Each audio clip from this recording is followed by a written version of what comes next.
Hey everyone, welcome to today's Icehouse podcast. My name is Bryar Stewart, the Community Manager at the Icehouse, and today I am chatting with Johnnie Saunders. He has just graduated from Owner Manager Program 57, and he is the founder and managing director of New Zealand Proud. And we're stoked to have him on the podcast today while it's fresh in the mind to talk about his experience, but also his journey of building this business and what he does. So thanks heaps, Johnnie. Appreciate it.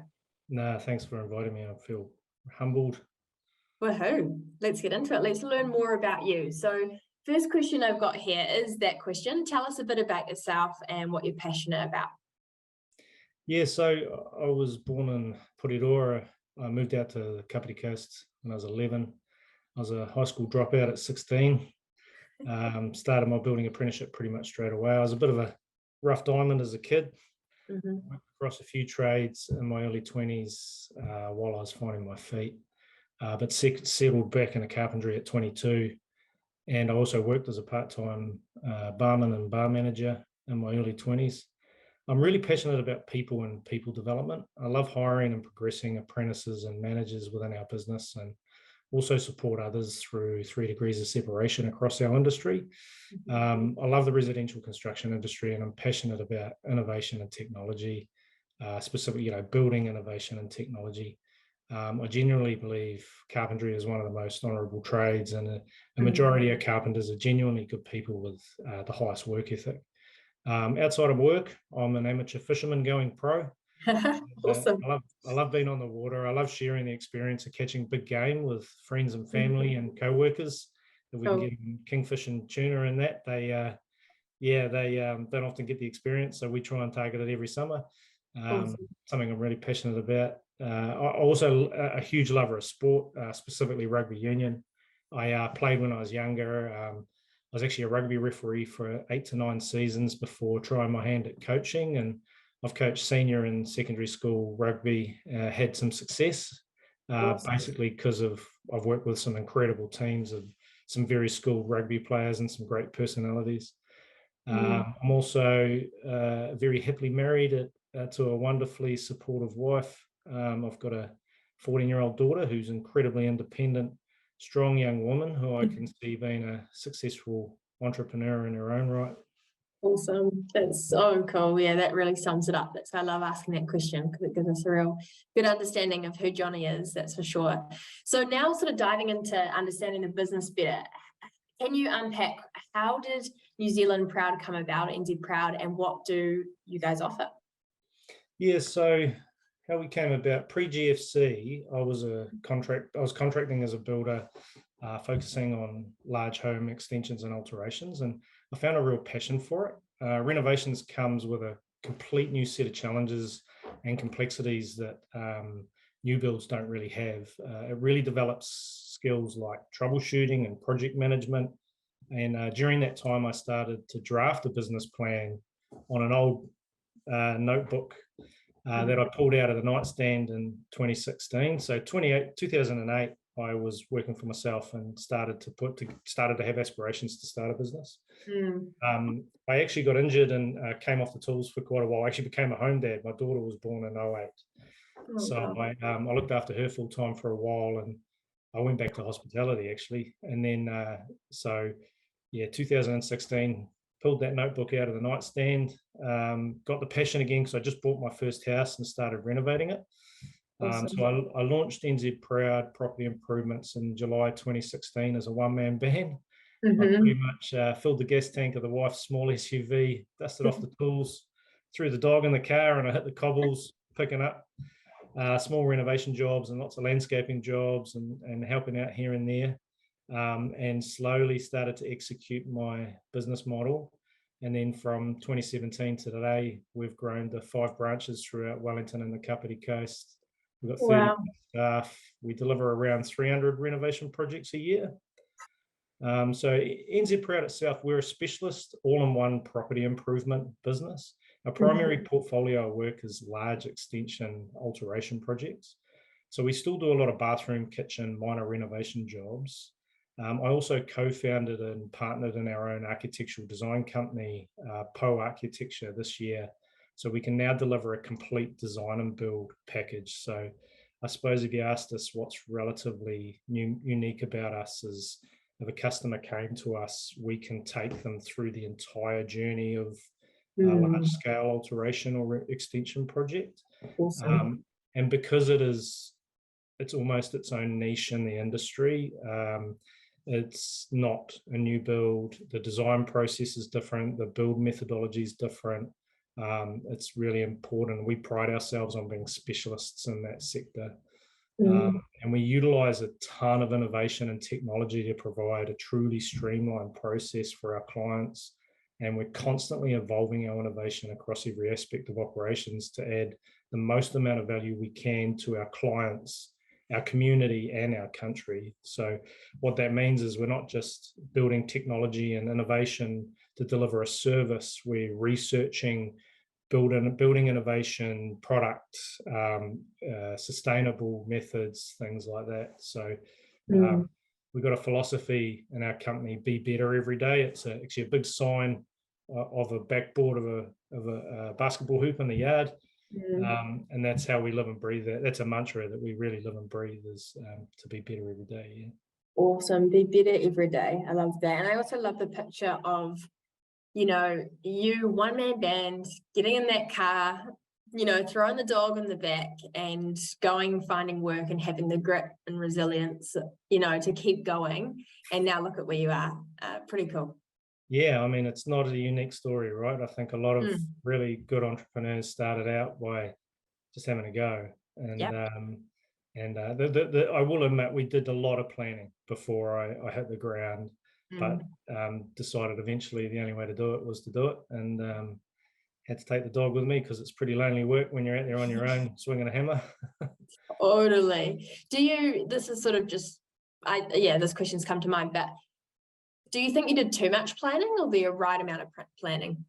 I don't think you can do too much planning. I think you can overanalyze anything, right? But I think it's a common error, specifically in my industry, when builders go out on their own, is they dive into it. Because to start a building company is easy. It's not hard to find work. Working capital comes very quickly. Builders can really get lost in their own momentum. If I was ever to give advice, it would be take your time, plan.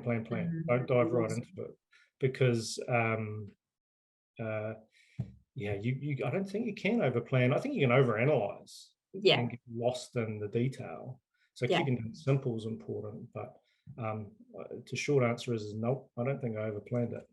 Yeah, perfect. Yeah, that's good. And there's always that balance of going, like you said, maybe not planning, but over analyzing to the point that you actually don't do it and you don't actually execute or go out and make it happen, to the point of just jumping in way too quickly that you're backpedaling, going, whoa, I should have planned a bit more. So finding that balance is really key. That's awesome. I think if you asked some of my staff, they'll say I'm an over planner. But it's just because I'm a natural perfectionist, and there's always, we want to be better every day. So there's no stopping us doing R&D and really trying to make things as competitive and valuable as possible. Yeah, that's so great, Johnny. That's awesome. I want to hear a little bit about the business name. What makes you proud of New Zealand? And then how did the name come about? Was it even part of that, or was it completely different?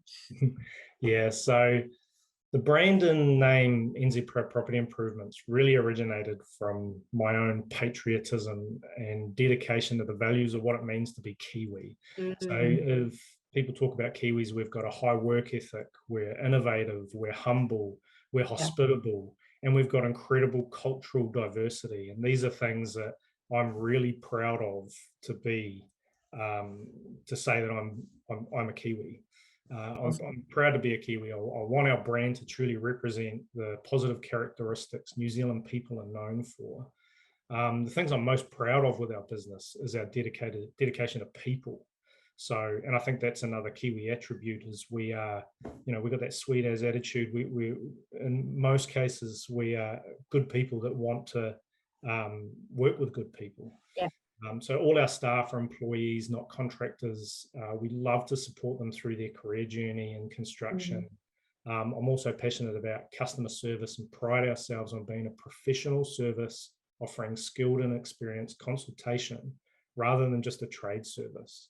I think you have to in the renovation sector, because our customer base is Joe Blogs, general public, and they will have, in essence, very little knowledge of what to expect when they're renovating a house, even if they have done it before.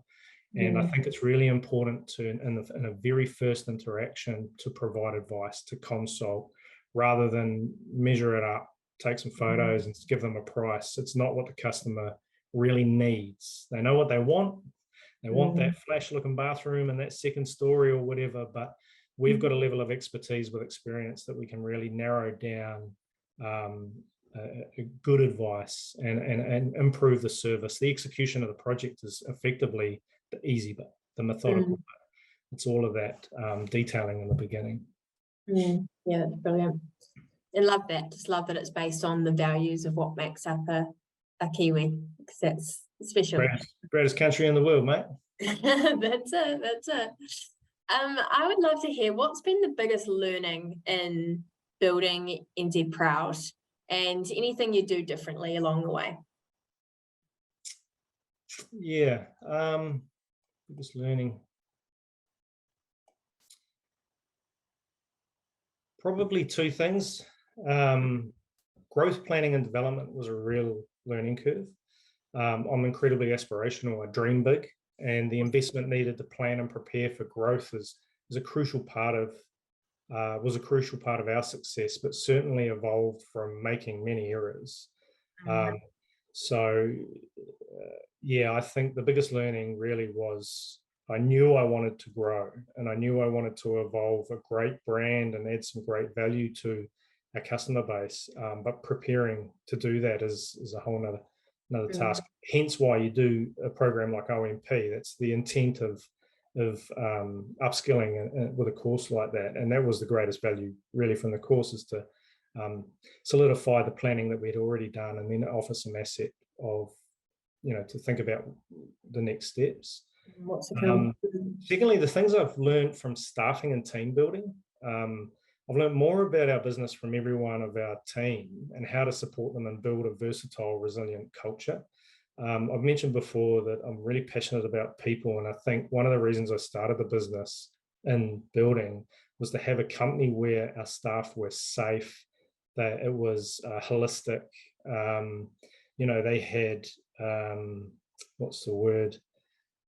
Psychological security, and it's been really hard to put that together because of cultural diversity and personalities are so different. And the building game is historically made up of gruff, gritty, hard people who aren't opening up, and they don't talk about how to make an environment better for people.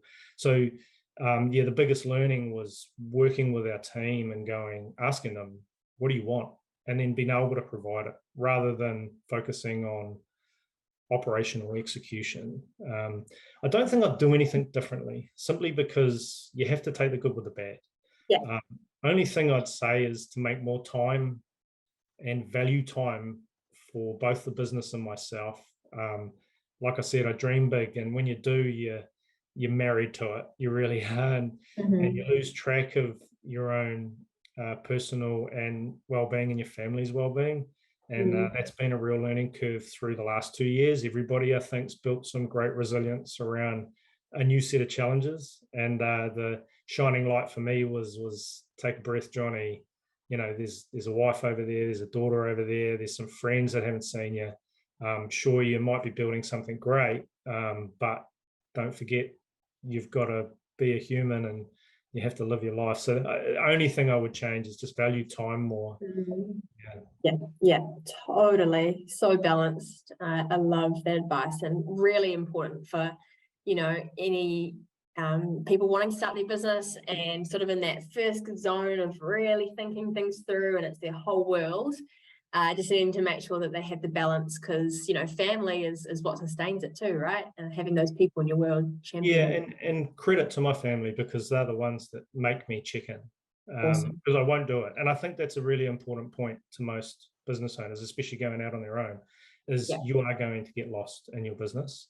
It is going to happen, and it is okay. It's just, I think you have to be methodical about setting time aside for yourself. And that's the only thing that works for me. Everything, it's different for everybody. But if I don't book in my calendar me time, it probably won't happen. So but valuing it, because you'll put it in your calendar and then you'll skip it. So, making it as important as everything else was a real learning curve for me. Yeah, real learning curve. That's great advice. Thanks for that, Johnny. That's awesome. On the similar sort of track, how do you celebrate success? And has there been a moment where you're like, this is a highlight in my business journey? So many, Cool. So we've had some great highlights with winning awards at our regional business awards in 2019. We won Small Business Excellence, but the one that I was most proud of was Employer of Choice. We've also won 2 House of the Year entries, where we gained a gold medal regional category award and made the national top 100 with both entries. So entering competitions is one way we celebrate success. It's really important to me to enter these competitions because I know our team produce something special every day, but they don't really see it. So competition entry really helps celebrate their achievements. So we also have regular events as well to celebrate ongoing success. We do an annual, when the company birthday's in July, so we do like a midwinter Christmas dinner where we invite all the team and their partners. And it's just a bit of a hooey. It's just a chance to break bread, drink, be merry. We keep it pretty casual. I do get up and have a bit of a yarn, mainly because my wife's given me a nudge going, you've got to say something. But that's one event that we do every year that the team really love. And because it's literally just, let's just eat and be merry. It's the middle of the year. So it's when it's a bit darker and the vitamin D is diminishing. So it's pretty cool. I suppose the greatest highlight is sharing in the growth of our apprentices when they gain their qualification and promotion within the company, and even when they move on to bigger and brighter things outside of our business. So losing staff is never nice, but we've had some team members move on to go out on their own and advance their career, and it's something I love to be a part of. A lot of guys in building really kick themselves or feel hard done by when somebody leaves their company. But I think it's Richard Branson says, what does he say? Train people so they can leave, look after them so they never want to. And that's kind of a philosophy we want to embrace. So if we lost somebody, I put it on to me saying, well, I didn't do something to keep them around, but it's their decision to make. But if they've actually advanced their career and skill set and experience to a point where they can advance their career, we've had a part of that. And that's something that is a huge highlight for me, I think. There's no real one standout highlight other than, hugging clients and delivering a great result. But I think the number one thing is being able to see our apprentices go from first day on the job to getting that certificate in their hand to running a team and that sort of stuff. Every day you get to see that, and every day you take that moment and go, that's cool. That's real cool. That is so awesome, and I can just tell it's coming from like a real place of passion for you. It's not just words, it's actually action. It's actually what you hand on heart believe, and I'm sure your team can really feel and sense that as well, which is great. I mean, let's not kid ourselves. It's also a good business strategy. So if you can develop your own staff internally, why not? And the building industry, it's one of our biggest downfalls is I think only 20% of companies employ apprentices. I think that statistic might be improving, but it's so crucial to the development of your own industry. I did mention before that our focus is to add value to our customer, our construction sector, and our community. And doing things like that is crucial for a bigger picture, not just your business. Your business will gain gratification from that organically, right? But very passionate about it. Very, very passionate about it. Yeah. It's cool. It's very cool to talk about, Johnny. And also a really practical thought there that I just sort of share again around, how do you celebrate success? This is a question that a lot of business owners can stumble over or go, oh crap, I don't celebrate it enough. A really practical thing is to actually register yourself or nominate yourself for these awards, these award sessions, these nights. It means it's an evening out with the team. great recognition for the team. You know, like it's actually a really practical thing that you can do as an owner to acknowledge your team. I like that. Well, 100%. And I think Kiwis are way too humble, right? So they Yeah. won't do it. My attitude, it's not about that. It's about rewarding the group. I didn't win that award. The team did. You know, the company did. I mean, it's a chance for us to celebrate success. And I'll tell you what, we enter to win. We don't enter these things for the dinner. The dinner is we want to be on stage holding the certificate and then being able to share it with the customer and the build team. We've done it a couple of times, and it really is that very special moment. I don't know if you play sport and then you win the championship. It's like that. It's so special. Yeah. And that stuff really sticks in people's minds in terms of their experience working with a company, and it's pretty cool. I love that. I want to ask this next question. Have you ever been affected by imposter syndrome? And if so, how have you overcome feelings like that in the past? So have I been affected by imposter syndrome? Big time. Yeah. I grew up in humble home. My father was a plumber. My mother was a nurse. You know, my whole family's tradespeople, or, you know, the traditional 1960s families. Nobody really was an entrepreneur. Nobody's done anything that I've ventured into. So every day was a new experience, and every day you meet, you know, CEOs, big business owners. You talk to people, and then you get lost in this. You're overwhelmed a little bit by it, and I've suffered from it a lot. The OMP experience, I entered that with this huge weighted amount of imposter syndrome. But OMP was really taught me that it's very normal. Every business owner has it, but it's actually an emotion that's sharpened my senses. So being very, very aware of it, because I wasn't aware of it up until probably a couple of years ago when I took on a business mentor. And then he started to say, hey, just chill out. You're actually really good at what you do. So I was like, didn't know that really until somebody tells you. Yeah, wow. So what I've done is I'm never going to shake it. I know that personally. Some people will be really good at overcoming it. It's something I'll eat every day.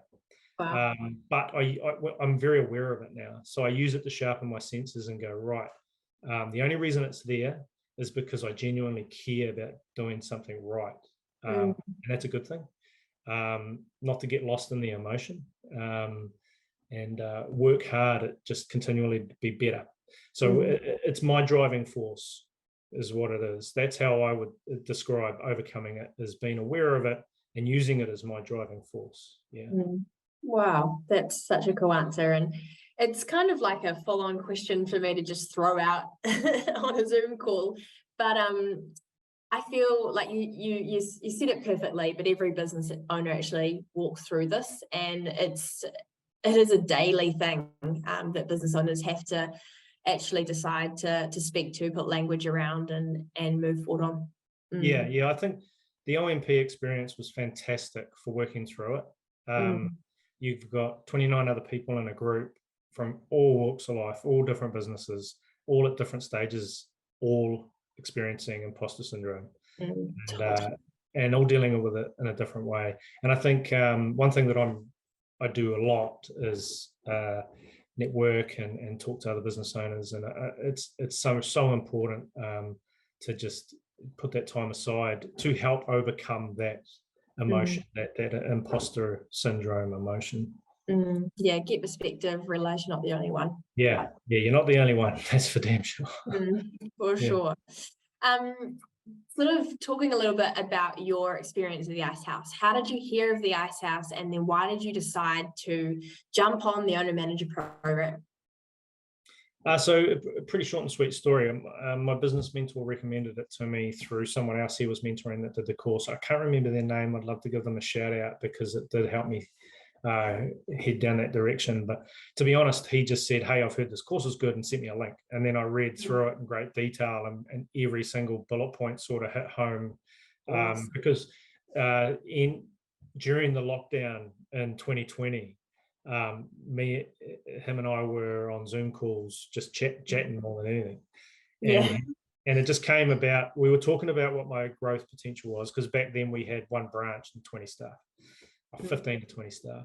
And I said, yeah, I do really want to grow nationally. I think we've got something special here, and I want to be able to provide a better service across a wider audience. So when we were working through that, I went, hell, I'm going to have to do some more personal training and development.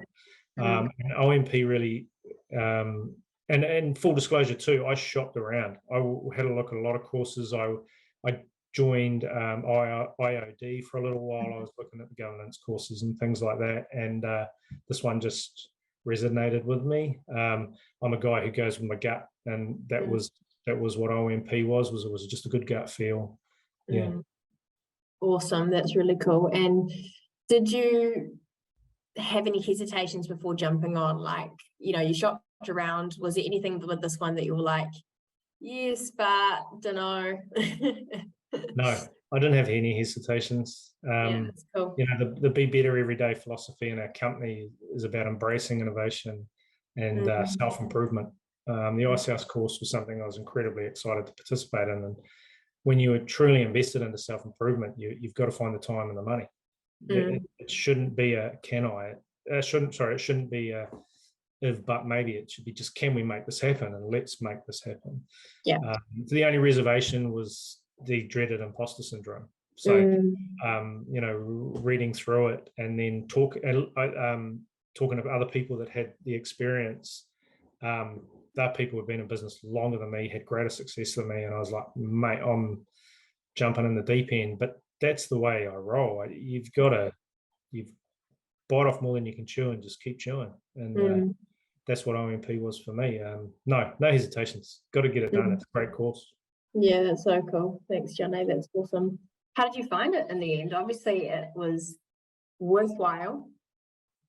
Any key takeaways or things that stood out to you? A lot of content, so well executed.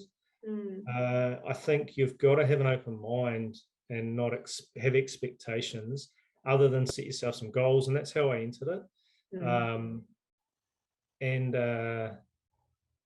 Probably the biggest benefit, I think, from OMP was I learned to love the journey of business ownership again. Awesome. So for me, you get, with this development of aspirations to grow national, and we're building a great business and we're tweaking our operational infrastructure, you get really lost in that momentum. But it gave me a moment, and credit to David Irving, who was on my panel. He reminded me that your business started because you had a passion for something, and that never went away. And I'd forgotten all about that by the time I got to this conversation with David. And that was the key takeout. That was the light bulb moment, right? Was to go, you know what? This is me. This business is all me. The NZ Proud brand is Johnnie Saunders as much as it is what we're doing from a service perspective. So I really learned to go, right, this is a great journey. Good and bad will happen, but I love it. I really love it. And that was a key takeout from OMP. Of course, there's so many other benefits, but we'll be here today. That was a key takeout, was that light bulb moment with the final panel on Block 5.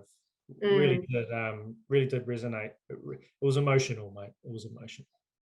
That's so cool though, because I hear from so many business owners, that first session or just before that first session, it sort of feels like the first day of school, and it's just like, who are these people? And then by the end, you guys are a tight-knit sort of group of people that have gone through something pretty cool together. And I know that you have that bond forever, because I'm still chatting with cohorts that did their program like 15 years ago about if they're going to catch up for dinner, it's just pretty cool. It's pretty special. So it's like Outward Bound in a conference room.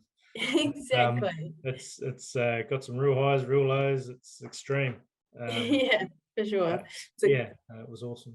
Yeah, that's so cool to hear, and glad you think it's worthwhile, and it was worth jumping on for sure. And it's cool to have you part of the community, Johnny. Like, now you're part of the Icehouse Alumni, and it's really awesome from my perspective as community manager to meet new people, to hear their great experiences, to be able to promote them, but also just their journey of business, becoming a business owner on the podcast and having events, etc. start of something cool. So welcome. Yeah, I genuinely hope this platform, if anybody bothers to take the time to listen to me, because who the hell is Johnnie Saunders, reaches out, because I think long term the alumni is going to be the biggest asset for me. Building my network and adding value to other business owners and acquiring value that they can add is so crucial, I think. And I'm really excited to be able to, find that time in the calendar again to dedicate to talking to new people about their journey and loving that journey of business ownership. Yeah, for sure. People that just get it, right? That's what it's all about. So yeah. I love that. I'd love to turn to some advice. If you had advice for someone that's starting specifically, a company in construction at the moment, what advice would you give them right now if they're to start it right now? Don't do it. No, just kidding. You're very passionate about it. I love this question because I think there's three key things that I would advise someone who wants to start up. So builders love their natural progression is to get qualified and go out on their own. Gotcha. And it's a massive failure in our industry because we don't offer. We do, but it's not a primary focus to develop business ownership. And I think so. My first piece of advice on that is check yourself before you wreck yourself. So, is awesome. This really for me? Do you have young kids? Are you newly married? Because most of these are young people. What's your lifestyle going to look like when you start a business? Because there's three things most builders think they're going to gain when they start a business: independence, more time, more money. Those are the three things you're going to lose, and you're not going to do it for many years. So I think that would be my first piece of advice, because it ain't for everybody.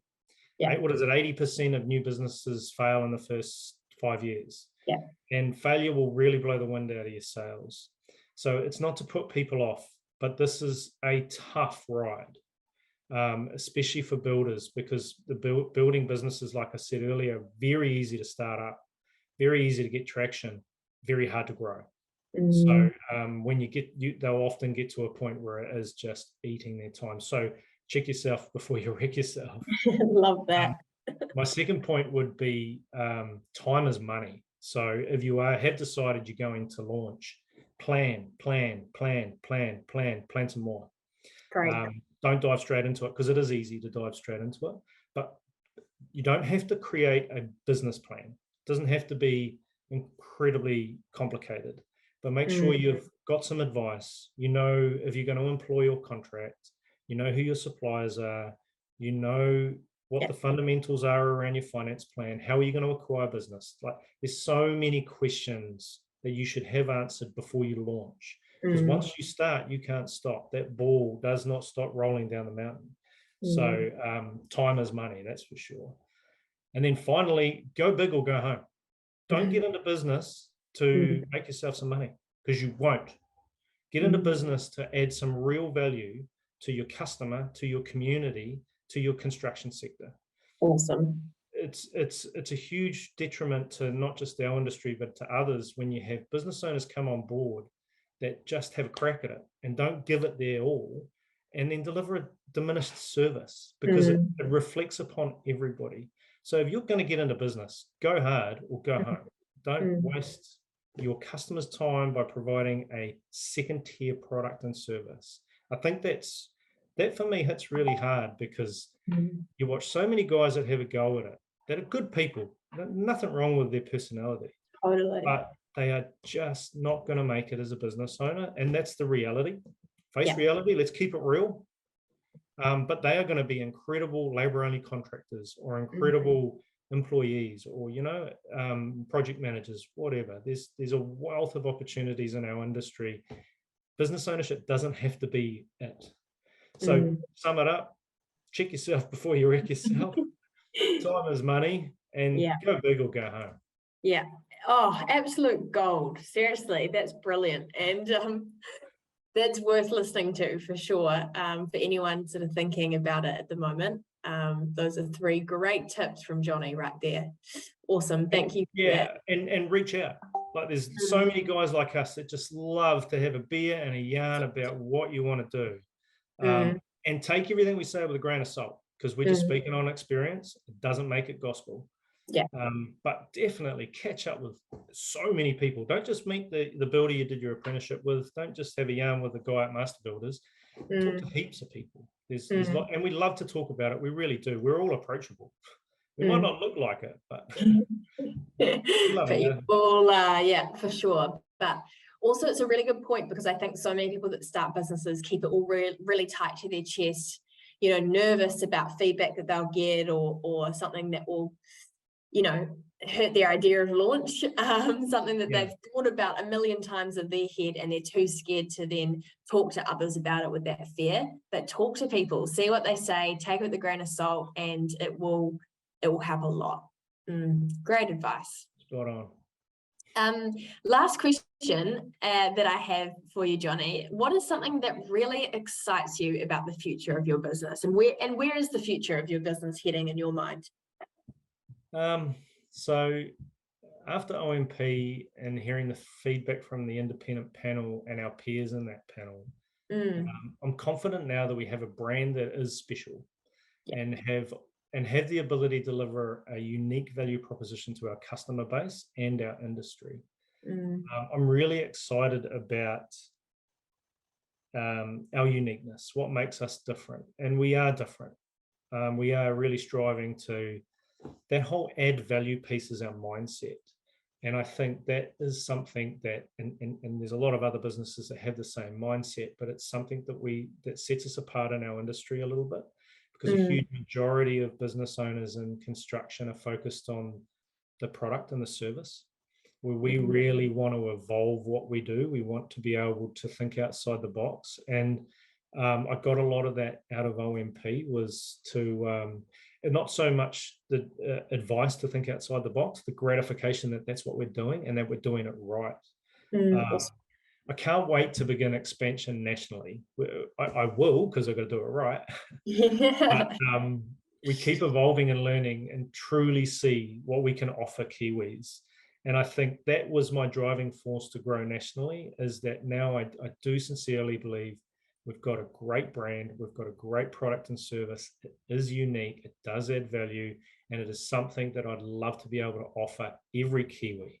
So there's a lot of work that goes into that, but that's what I'm very excited about, is to be able to see you in Auckland and go, love to renovate your house, Bryar. Give us a buzz, and let's get it on. So cool. Watch this space.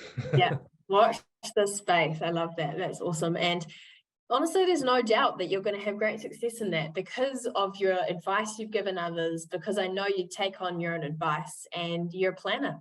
And that is a combination for some great things. And also you care about your team. That's been real evident through this conversation. So love that, Johnny. And I think it's worth mentioning, if anyone's keen to check out your website, I'll pop it in the copy of this episode, but really cool website design. I checked it out, and I was like, man, this is clean, you know, really easy to understand, awesome photos. So well done to you and the team on that. I can't take any credit. My my wife and the team at One and Only developed that product, and they were awesome. And so full credit to my wife. I run a business and I work day and night. She worked day and night on that, and yeah, what a result. It really, you're right, we're so happy with the result. It's such a beautiful product. So credit to the team that put that together, not me. I think my only contribution was the advice page, which is something I'm very proud of. But no, I was literally paying the bill and just signing off on a few things. They did such a great job. And it is, so very much so invite people to have a look, nzproud.nz. It's cool. And hopefully there's some snippets of gold in there for anybody, customer that wants to renovate, or even a business owner, building business owner that might think that there's something there to add value to them. Yeah, totally agree. It's a really cool resource and explains who you and the team are at NZ Proud. So well done. But thanks so much, Johnny, for being on the podcast and sharing your story and your advice. I really appreciate it. And I personally feel quite inspired by your passion. I can tell you really love what you do. And I've picked out quite a bit of gold from this conversation. So I appreciate your time. Oh, fantastic. I really appreciate you inviting me on. Bryar, and I look forward to catching up with the alumni as often as humanly possible. Yep, absolutely.